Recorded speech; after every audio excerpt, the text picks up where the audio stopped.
Man, who was nailed one?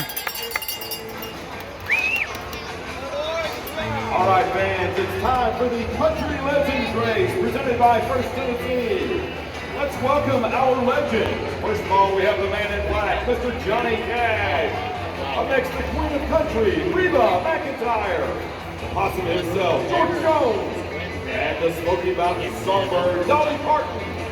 And down here in front of first base, we have our 14 captains cheering them on the sidelines. One of those will win a $25 gift card, courtesy of First Tennessee. Okay, legends, get ready. On your mark, get set, go! And Johnny comes out to the lead. It's a pretty tight race. Dolly is on his left shoulder, Reba on his right. They circle around the leader's bullpen. The Omaha Storm Chasers wants to get involved, but he drops off. Johnny's still in the lead. Here comes Reba. Dolly's making a push. Johnny's maintaining the lead. Here comes Dolly. Here comes Dolly. And Johnny is the winner. Congratulations. Make some noise for Mr. Johnny Cash.